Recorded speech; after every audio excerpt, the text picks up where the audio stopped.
places for children to play. Another big reason the city is better is health care. Cities has more hospitals and clinics.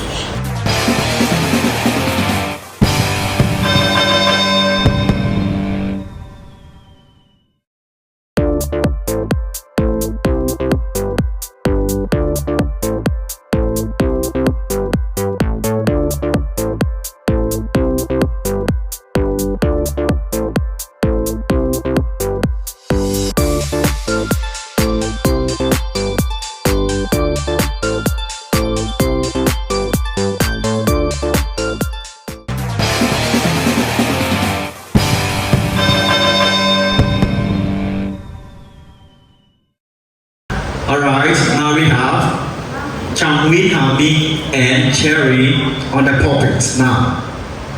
And their battle is about growing up in the city is better than growing up in the country. Your battle starts now. Let's go. Good evening, judges, Cherry, and all the audience coming to the contest. It's great to see you all here today. For those of you who don't know me, my name is Hami and I am one of the Communication 4A1 class students.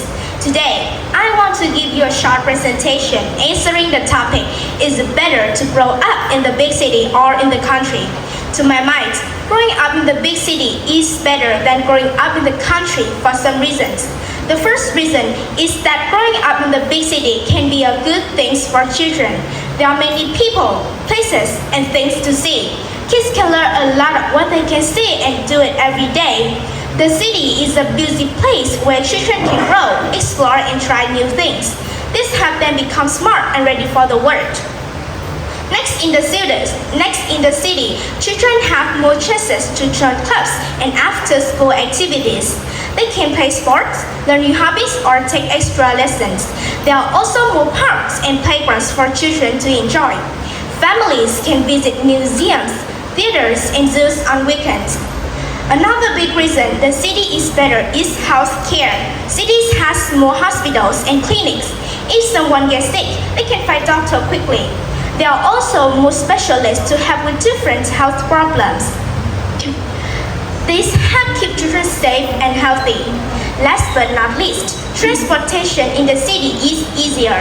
Many kinds of public transport, which are really cheap, help people go to school or work easily. Besides, the city also has more job opportunities for parents. When parents have good job, they can take care better of their family. In conclusion, for all these reasons that I have mentioned, growing up in the big city is better than growing up in the country. Thank you for focusing on my presentation. Thank you.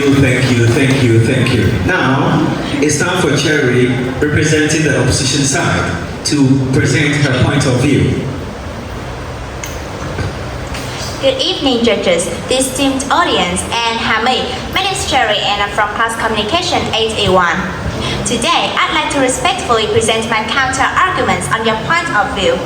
In my opinion, growing up in the city may sound exciting, but growing up in the countryside is actually better for children for some important reasons. First of all, cities are full of noise, traffic, and crowds. While some people may find this exciting, it often causes stress, especially for children. The fast pace of life and constant distractions can make it hard for children to relax, focus, and enjoy peaceful moments. Also, safe and open spaces for children to play are often limited. In contrast, the countryside offers a quieter, more peaceful environment where children can enjoy nature and feel more at ease.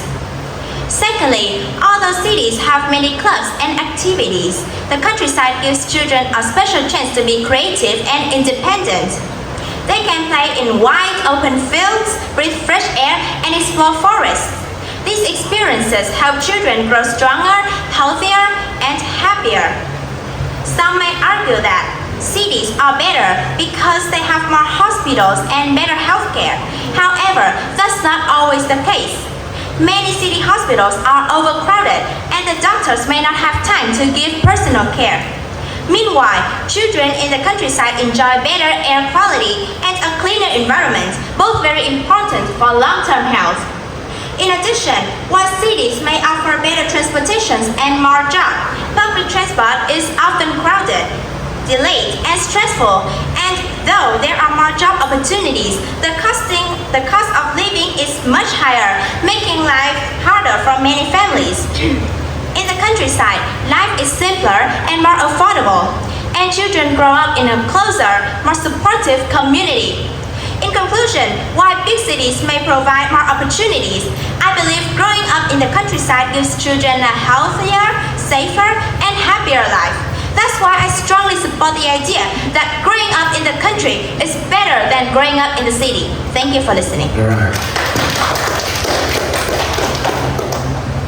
Now, please, it's time to ask and answer. Cherry, please ask your question. Okay, Hamid. In the events when the kids grow up in the big city, how can they develop true independence if they rely too much on technology and outside help? Thanks for asking. Frankly speaking, independence today means mastering technology, not avoiding it. When used wisely, it can build our skills, improve decisions, and give us more freedom. Convenience should serve us, not control us. True independence is having the confidence and awareness to make technology work for us, not the other way around. That's all. All right. Now, it's time for Cherry to challenge the point of view. I understand what you want to say. You mean if we use technology wisely, it can help children to be independent, right? So, it's true that children can learn how to be independent from technology, from Google, from ChatGPT, but they have no chance to practice. For example, in the city, will the parents let their children go to school alone? No way, because it's so dangerous. Or at home, will the children usually do homework like cooking, laundry? No, because they have so many classes. Besides classes at school, they also have to go to extra classes. And homework. When the city kids do homework, do they usually do by their own? Or they usually depend on technology, ChatGPT, Google, or ask their friends, their parents, their teacher easily? On the contrary, in the countryside, children go to school by their own, by their foot, by their bicycle. They usually do housework and do homework by their own. There's no outside help. So I think in the countryside gives children a better chance to practice to be independent. Independent means children grow up and can live alone, do everything alone. And I don't think children can live alone easily if they don't practice to be independent. That's all I want to say. Thank you. That's wonderful. Thank you very much. Now, it's time for Ami. Please ask your question. I have some questions for you. You say the city is stressful, but it is that stress create doctors, teachers, engineers, technology, and even the modern life you experience every day. Do you live in the city, study in the city, and enjoy all amenities here? So, are you prizing the city, or are you forgetting where your strength comes from, you think? You understand the question? Yes. All right, good. Let's go. Cherry, answer the question. Let's go.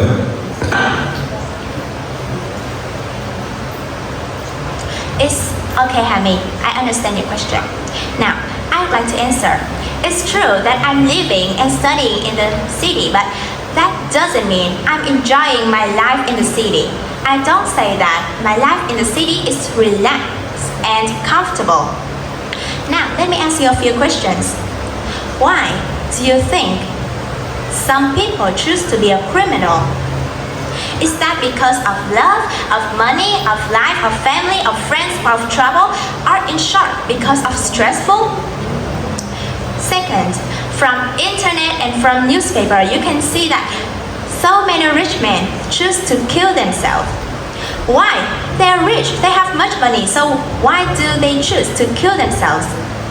Is that because they are so tired with the stressful of life and work? Third, why so many rich people choose to buy for them a villa or just a small house in the countryside? Is that because they are so tired facing with the stressful of the city? In my opinion, stressful means when a person feels nervous, worry about life, and in short, their spirits are stable.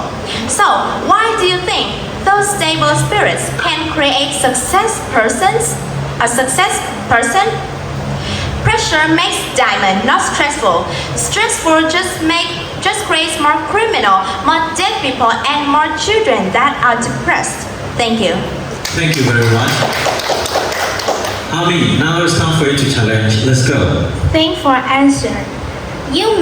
I think you made some good points, but I still believe that growing up in the big city is better for children because the environment and they already provides everything for them they need when they need.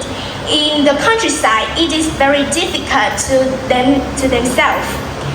After all, if parents truly want their kids to grow, don't they always try to move them to the city? Why the countryside is mean more as the holidays came. Thank you. That's wonderful. Thank you very much. That's the end of the battle. Thank you.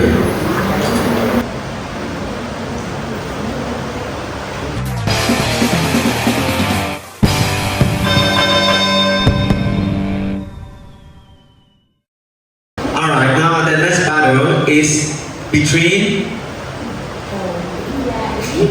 Hoi, Yai, and Cherry. Please come up, let's go.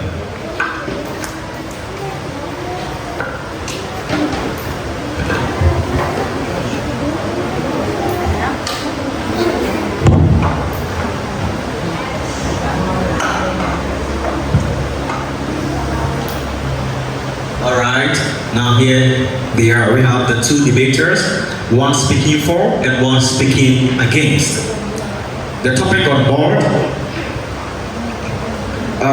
should students be allowed to use phones in class? Should students be allowed to use phone in class? Alright, so that's the topic they are to battle about.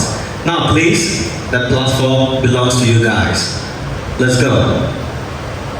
Ladies and gentlemen, respected judges and fellow debaters, my name is Yai and I am a student from the Communication A1 class at Foreign Language Center. Today, I am truly honored to be one of the debaters discussing a highly relevant and important topic in modern education. Whether students should be allowed to use their phones during class. Today, I stand in strong support of the idea that students should be allowed to use their phones in class. First and foremost, allowing students to use phones in class offer immediate access to a wide variety of educational resources, from language and science apps to problem-solving tools. This not only makes the classroom more dynamic, but also promotes active learning and greater student responsibility. Secondly, smartphones enable students to connect and collaborate instantly, turning group work into real-time teamwork by sharing notes and co-editing documents. They build vital skills that prepare students for post-university and the workplace. Finally, using phones in class means students learn more than subjects. They gain vital digital skills. Navigating online research, managing screen time, and communicating responsibly are essential for today's digital citizen. School must prepare students for the real world. In conclusion, when used widely, smartphones can transform classroom into smarter, more connected spaces ready for the future. Thank you for your attention.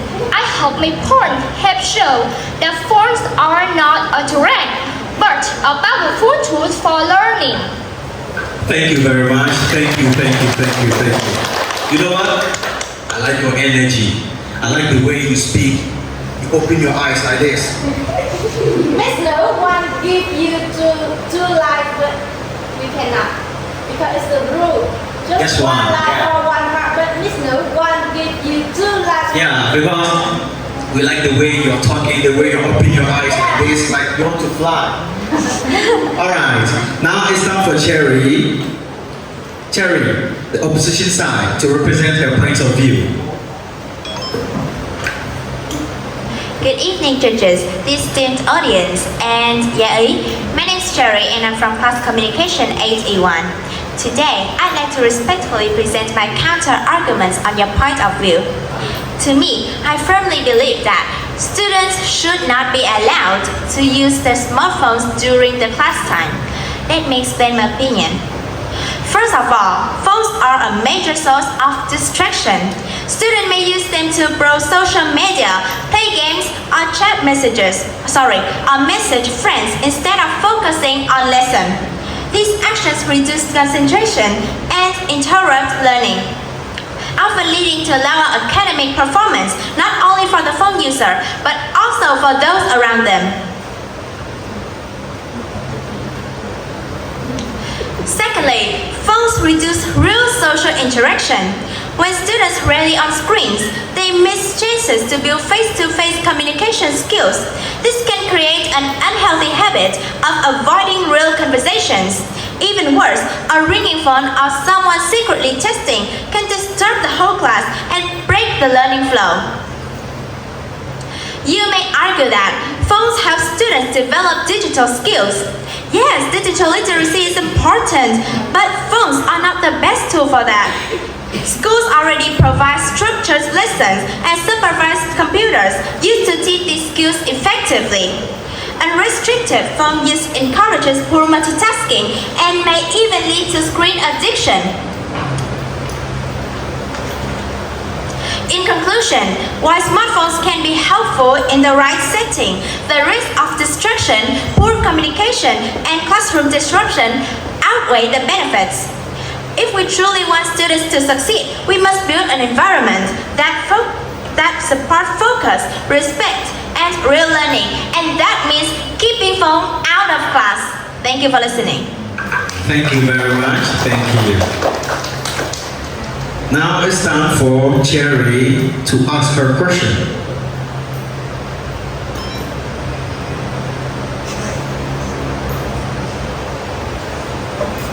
Recently, many news outlets have reported that schools in various areas are preparing to strictly ban students from using phones during class time.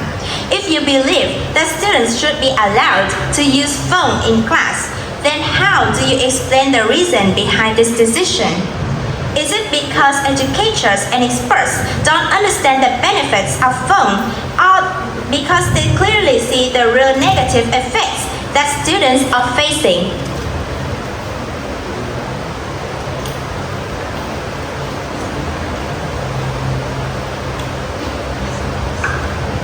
Yeah, wait, sorry. E, please, your response. Do you understand the question? Yes. Alright, let's go. From a point of view, with the right classroom policies, teachers can create a controlled learning environment. For example, they can allow phones used only during certain activities, use monitoring apps, and activities move around the classroom. Moreover, instead of banning phones because of a few misusers, we should teach students responsibility and digital ethnic. That's the real long-term solution. That's wonderful. Thank you very much. Now it's time for Cherry to challenge.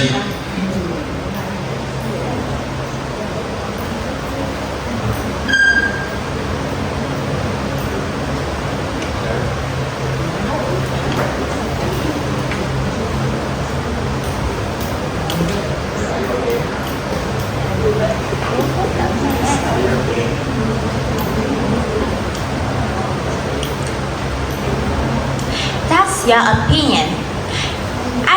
I believe that the reason for this decision, why do some top schools choose to ban phones from the classroom, is because of the negative effect, because they create distractions, because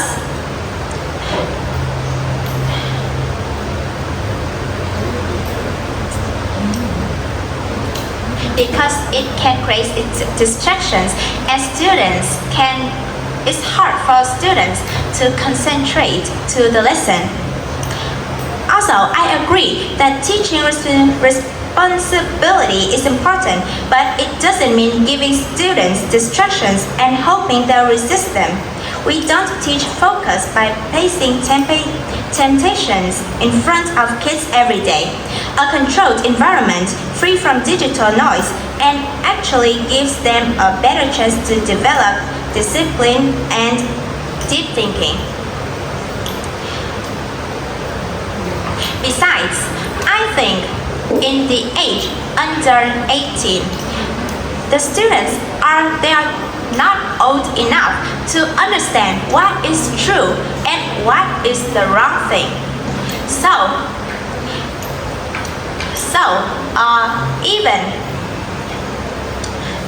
Even the schools give them the rules not to use the phones during class time. Students are creative. They can also find other ways to do, and the schools cannot avoid all.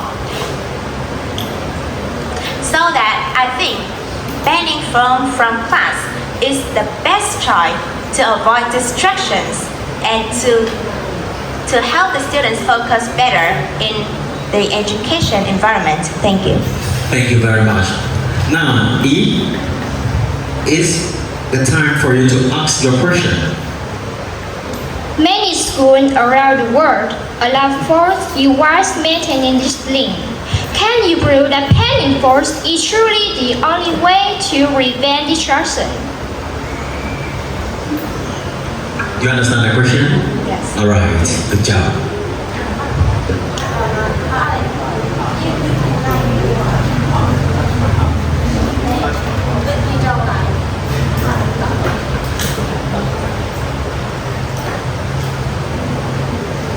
Can you repeat? Many schools around the world allow phones use while maintaining discipline. Can you prove that banning phones is truly the only way to prevent distractions? Yes, I think it's the only way because, as I said, the students, they are so creative. So they can, even the schools give rules, do not use the smartphones in this case, that case. The students can also find other ways, and the school cannot avoid all. They don't know what is the truth and what is the wrong thing. So that in that case, I believe that banning phone out of class is the best choice. Thank you. All right, thank you very much. Thank you. Now it's time for E to challenge Cherry's point. Now let's go. In many foreign countries, schools still allow students to use electronic devices. For example, in countries like Finland, the United States, and Singapore. However, in Vietnam, most schools still follow a traditional teaching model and have not yet developed an effective system to integrate these devices into learning. As a result, mobile phones use is still banned in most Vietnamese schools. But this does not mean it should stay that way. Because with the right guidance and rules, students can learn to stay focused even a limited entertainment is just one tap away.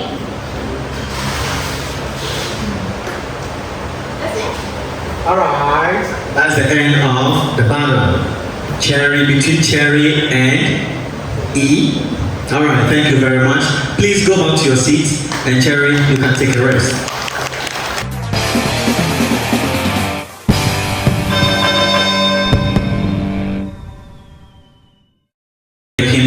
direct calculation here. Alright, now, Yahweh, here you are. Please, your topic is online education is better than classroom education. Now, you have 3 minutes to present your topic. Let's go. Welcome churches and audience to my speaking today. My name is Hui and I'm from Class Communication 481. Now I would like to give my opinion on the topic. Is online education better than classroom education? It seems to me that online education is not better than classroom education. There are 3 main reasons from my point of view.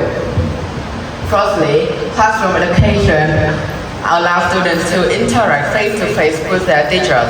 This personal connection helps students to ask questions and get immediate feedback. On the contrary, in an online setting, communications can be delayed or unclear. Secondly, classroom education provides a structured environment that helps students focus. At home, distractions are common, which makes learning difficult. Moreover, many subjects require hands-on activities that are hard to replicate online. For example, science experiments and group projects work better in person. Thirdly, another important aspect is social interaction. Students learn teamwork and communication skills by working with their classmates. Online education often isolates students, limiting their social development. Additionally, teachers can observe students' behavioral and emotional needs in a classroom. This helps in identifying problems early and providing support. Overall, online education cannot replace the advantages of classroom learning. Thank you for listening. Thank you very much. Thank you.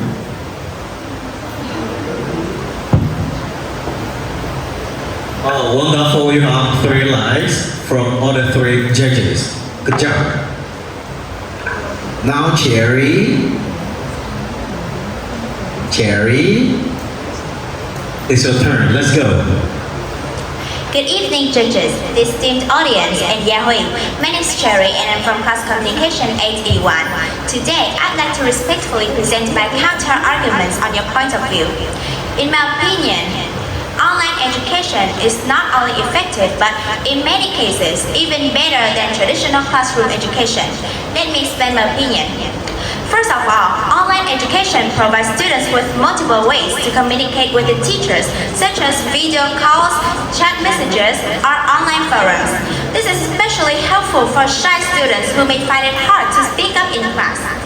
Online learning also gives students more time to think before they respond, helping them to express deeper and more thoughtful ideas. In smaller online settings, teachers can often provide more personalized support and respond to students according to their individual needs and schedules. Secondly, online education offers a clear structure and schedule that students can follow at their own pace. Many students find that they can focus better in a quiet and familiar home environment. Also, with the help of educational videos and virtual labs, science experiments and hands-on learning can still take place effectively. For group projects, students can collaborate through shared documents and video conferencing, proving that teamwork is possible even from a distance. Thirdly, online education still encourages students' interaction and collaboration through group chats and virtual meetings. In fact, some students feel more confident sharing their opinions from home, where they feel relaxed and comfortable. Teachers can stay connected with the students through regular check-ins and provide support just like they would in a physical classroom. In conclusion, online education offers flexibility, comfort, and modern tools that help students grow both academically and personally.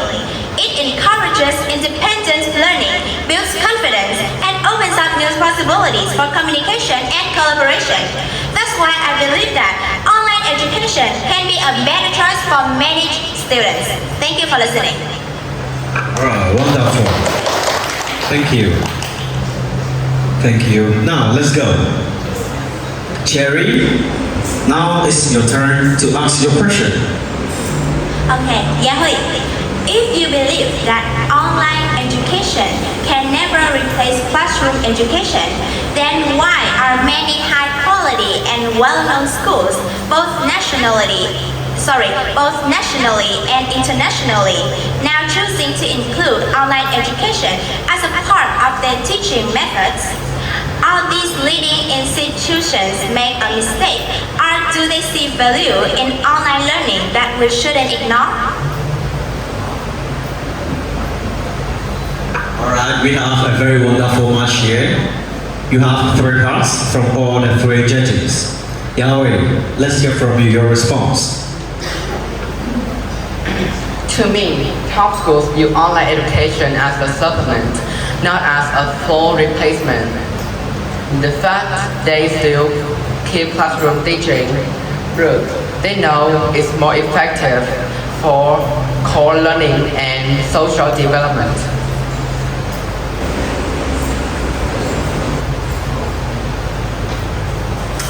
You have 3 cards from all the 3 judges. Cherry, now it's your turn. Let's go.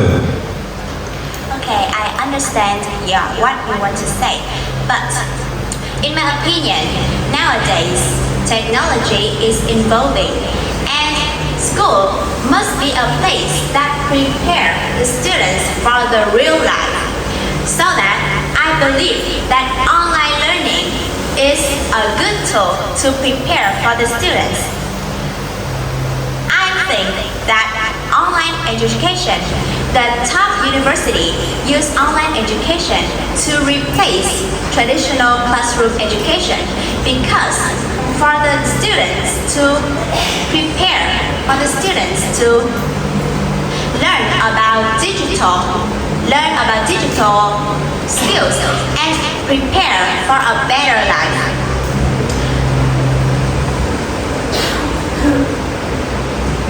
Thank you.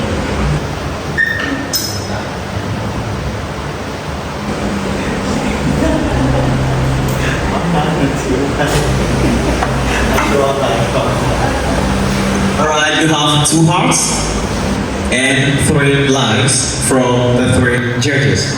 Yahweh, please, let's go. If all students learn online, how can you prevent cheating and plagiarism without direct supervision?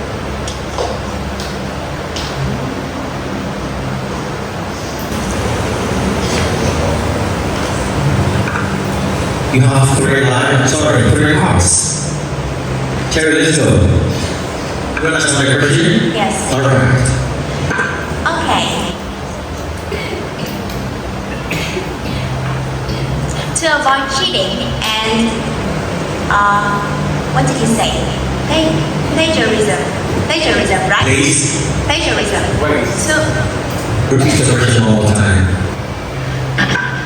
If all students learn online, how can you prevent cheating and plagiarism without direct supervision? Okay.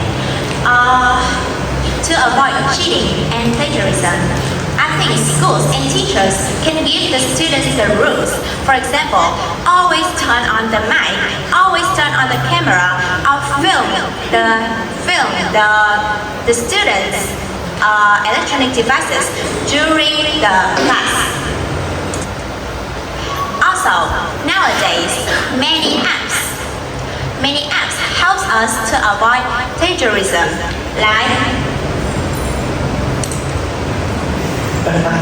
Many apps help us to avoid plagiarism. Besides, do you think in the classroom there's no cheating and plagiarism? So how do the schools avoid them?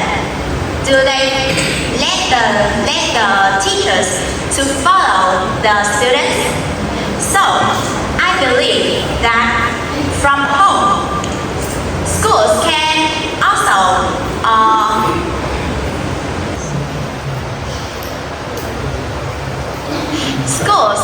also give the students the rules to film what they do during the class, to follow them. That's all I want to say. Thank you. Alright, thank you very much. Thank you. You have 3 hearts and 1 like. Yahweh, let's go. That still doesn't stop them from preparing with outside help.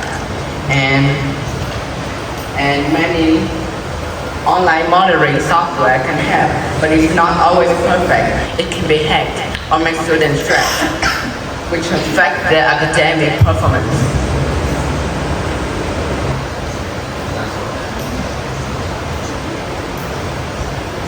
You have 2 likes and 1 heart. 2 hearts. You not like it. You don't agree with him, okay? Okay? Alright. 2-2. Cherry, you have something more to say? No? You have something more to say? No, That's all? Yeah. That's all. Alright. There's no part after, right? There's no part after. That's all. Yeah.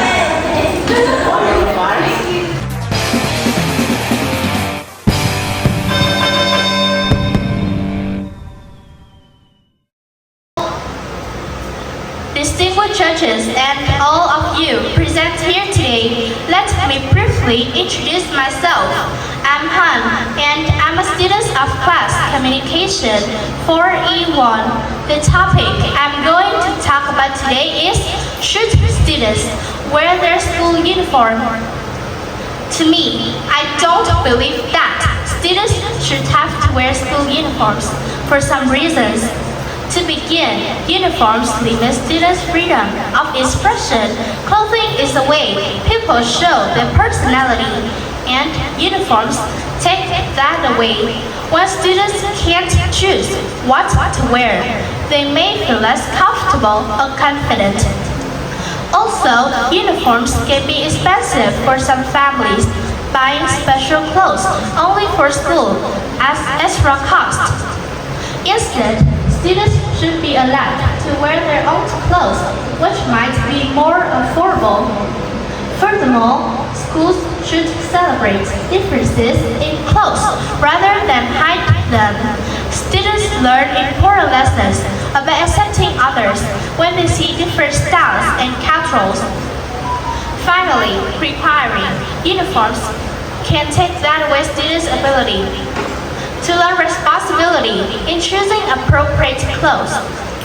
Instead of uniforms, schools could have dress codes that set basic rules without forcing uniforms. This way, students can still express themselves but also dress respectfully. In conclusion, I think students shouldn't have to wear school uniforms because it limits freedom, can be costly, and can take that away students' ability in learning responsibility. Thank you for your attention.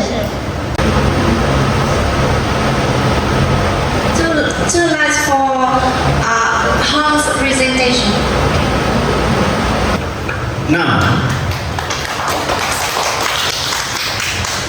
Now it's time for Cherry, representing the preposition side, to present her point of view. Good evening, judges, esteemed audience, and Ngọc Hân. My name is Cherry, and I'm from Class Communication 8A1. Today, I'd like to respectfully present my counter-arguments on your point of view. To me, I believe that students should wear school uniforms. Let me explain my opinion. First, school uniforms create a sense of unity and belonging. When everyone wears the same clothes, it helps students feel that they are part of the same team. Uniforms reduce the pressure to dress in expensive or trendy clothes, so students feel more equal and less judged based on appearance. While some people say that clothes express personality, I believe that students can still show who they are through their words, attitude, and behavior. Secondly, school uniforms help families save money. Instead of spending a lot on different outfits every term, parents only need to buy a few sets of uniforms. This is often more affordable, especially for families with many children. It also makes school life less stressful for both parents and students. Finally, school uniforms promote fairness. When everyone wears the same thing, it's become harder to tell who is rich or poor.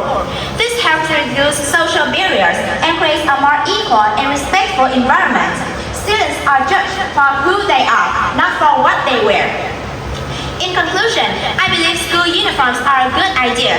They help students feel united, reduce financial pressure, and create fairness in school. That's why I strongly support the idea that students should wear school uniforms. Thank you for listening.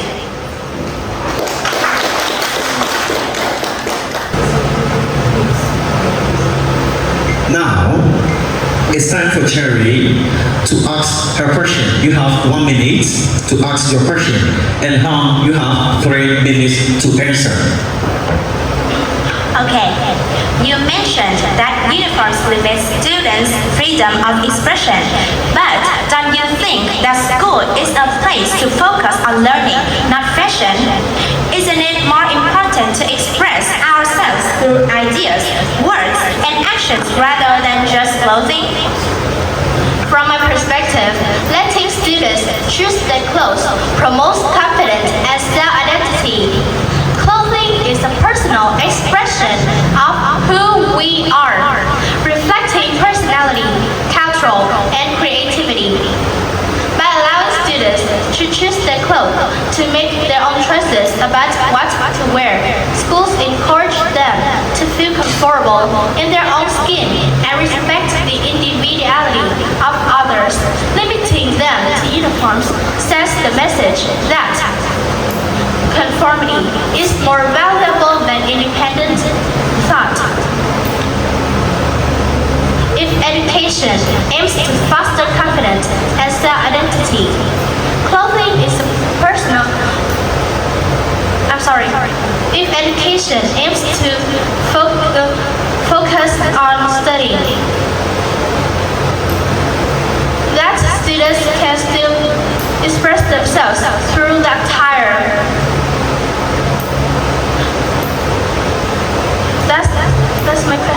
That's my answer.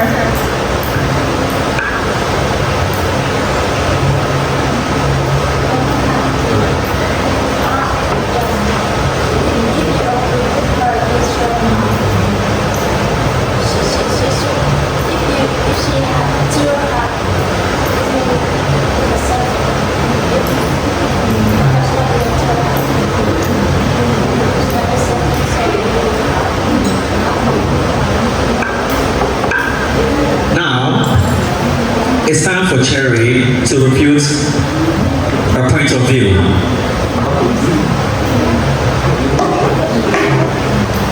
Alright, sorry. Han have 1 part. Now it's time for Cherry to refute her point of view. Okay, I understand. In short, you mean clothes are not just fashion, but it's a way to express personality and encourage confidence, right? First, I believe that without clothes, with uniforms, students can still show their personality through their words, attitude, and behavior. So, we don't need to wear our own clothes to school just to express our personality. Second, you said that wearing our own clothes encourage confidence, but is that real confidence or just the confidence of the student's appearance? To wear their own clothes encourage them to speak up their mind, what they think, be confident when talking, when speaking, when sharing their ideas, or just confidence about their appearance. So, I don't think that students must wear their own clothes to school, but wearing school uniforms is a good idea. That's all I want to say. Thank you.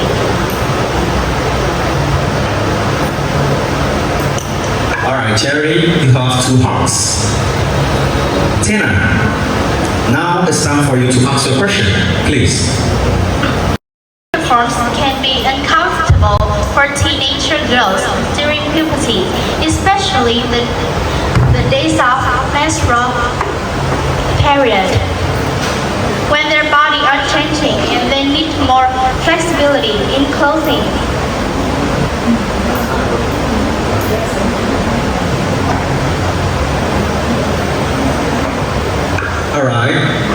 Now you have 3 hearts. Now Cherry, your response.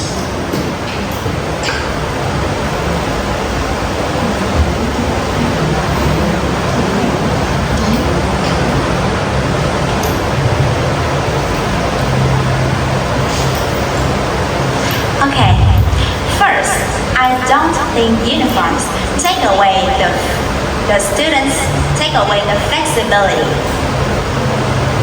Nowadays, the uniforms are designed for the girls to feel comfortable when their bodies are changing. If the uniforms cannot do that, do you think the community will allow the schools to let students wear uniforms? Because it's must, so that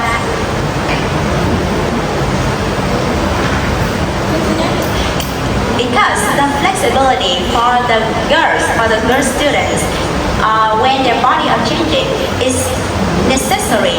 So I think the schools allow students to wear uniforms. When they do that, they must design the clothes to be flexibility for the girl students. Thank you. In my opinion, teenager girls need dark and light and darker clothes when there are period, when they in period.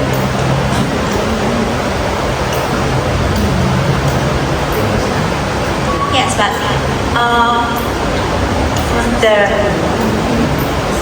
the form of the debate competition after okay.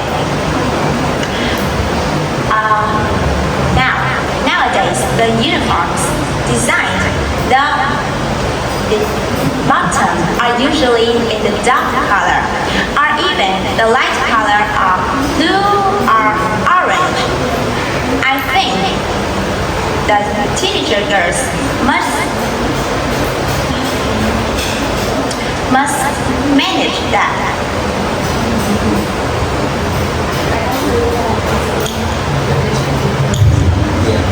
They must take care of that, because it's the problem of their body, so that they can just say that school must do that because the teenager girls' body are changing. But the girls also have to learn how to take care of hers. Thank you.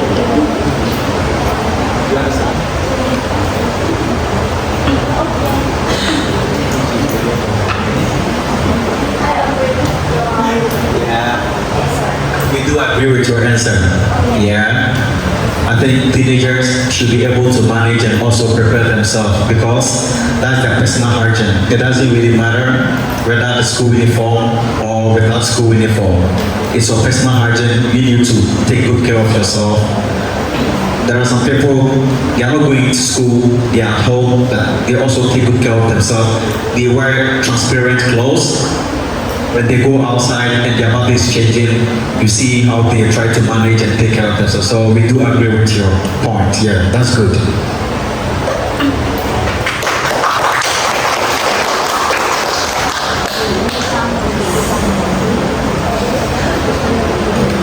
All right. Thank you, Jerry, and thank you, Tina.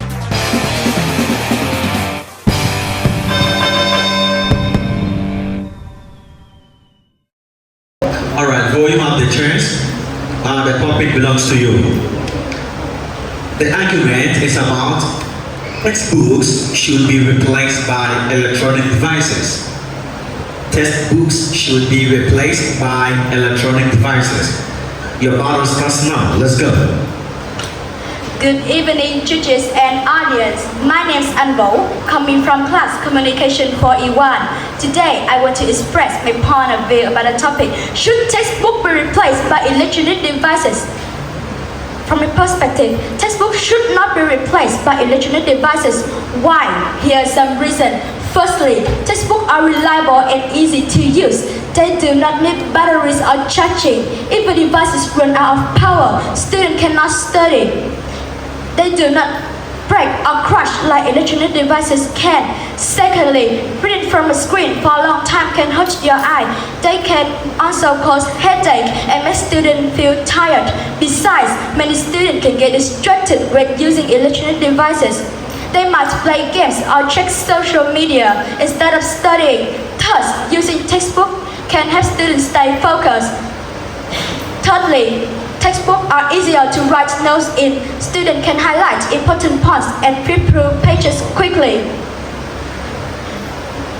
Moreover, some students can learn better with paper and pen. Not a family can afford electronic devices. This can make learning unfair for some students.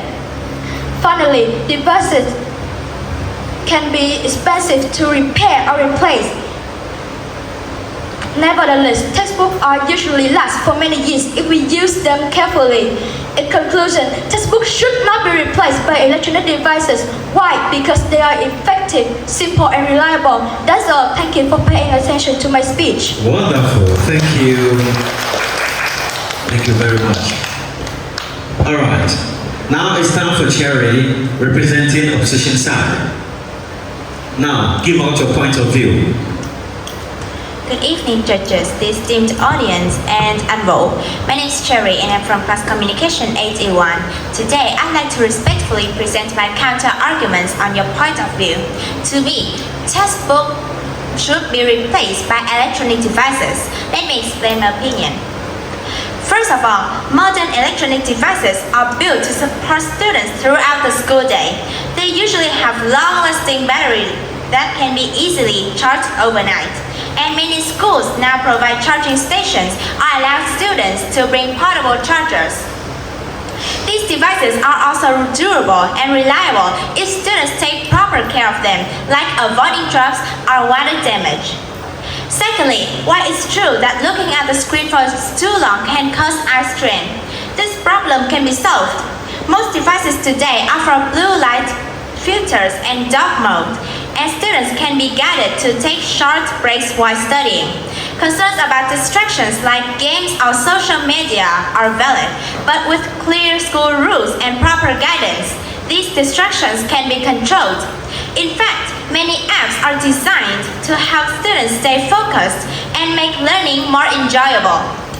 Third, electronic devices allow students to take notes, highlight important details, and search for information quickly. They help organize learning better than traditional notebooks. And today, many schools and governments provide free or low-cost devices, so every student has fair access to digital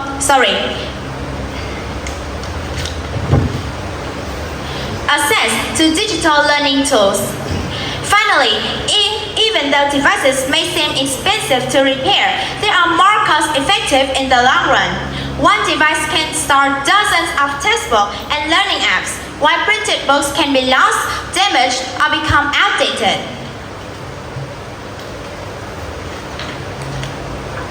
In conclusion, textbooks may be familiar, but electronic devices offer a smarter, more flexible, and more modern way to learn. They are not just tools, they are future of education. Thank you for listening. That was great. All right, now we continue. Cherry, it's time for you to ask your question. 1 minute. Okay, Bo.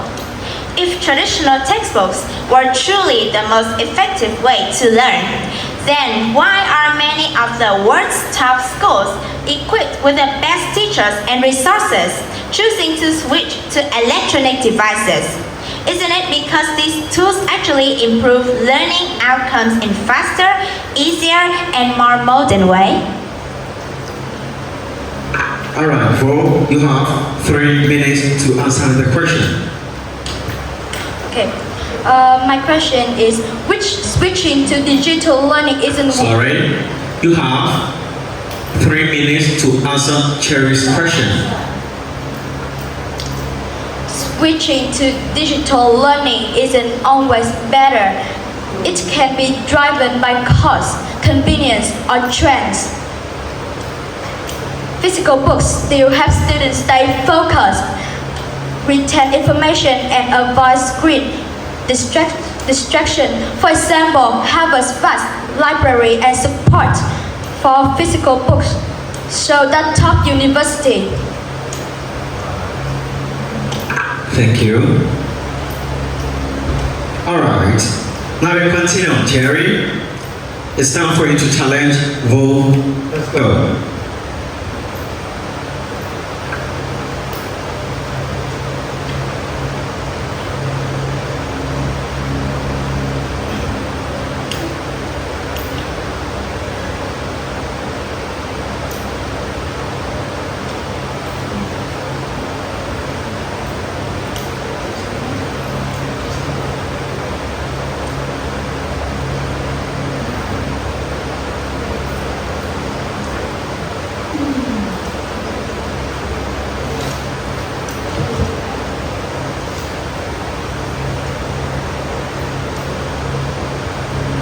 Tradition doesn't always mean effectiveness.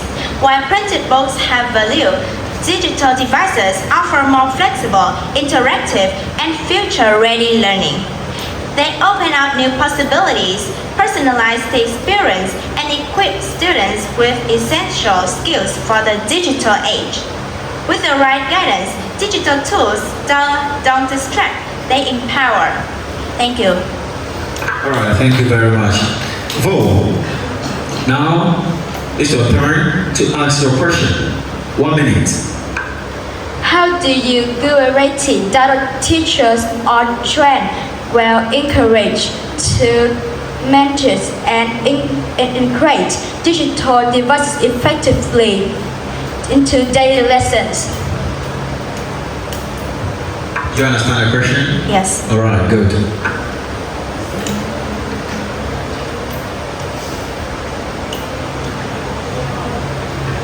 Cherry, you have 3 minutes. Okay, to me, I believe nowadays technology is evolving and the schools must prepare children for the real life so that most schools add technology as a part of their teaching way.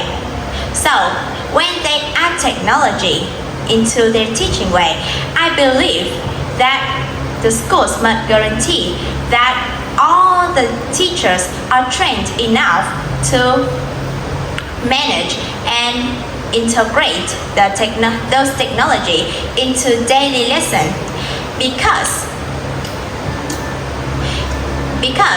when technology is evolving, all the parents want their children to study in the best school.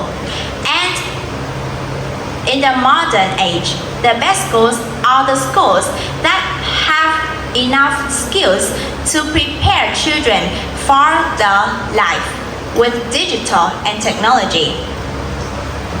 So, if a school that doesn't guarantee that the teacher can manage the technology, the students their teaching way aren't effectively. So when the students they learn the learning way, when the parents see that the students doesn't learn the right thing to live to a life in the new modern, do the parents leave their children still study at that school, or will they let the children to move to another school that can do better? So if there's no student, in that case, the school have no students or few students, so it cannot continue open. So I believe that nowadays, when open a school and use technology as a part of the teaching way, schools must guarantee that teachers are trained enough to manage and integrate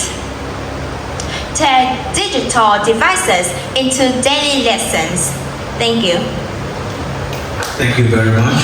That was great. Now, Bo, it's time for you to let's go.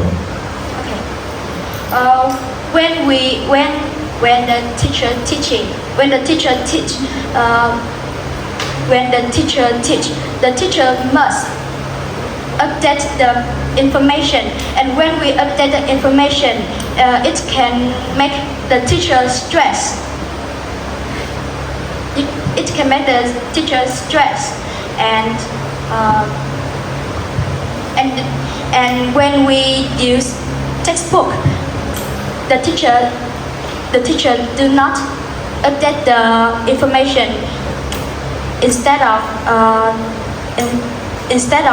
when the teacher update the information, they can stress. Thank you.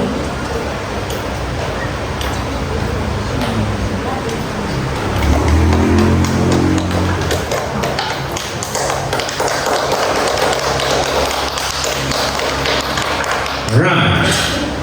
From first to fifth. Now, the battle has come to an end. Now let's all be patient and wait for the final results. 10 minutes for break. All right.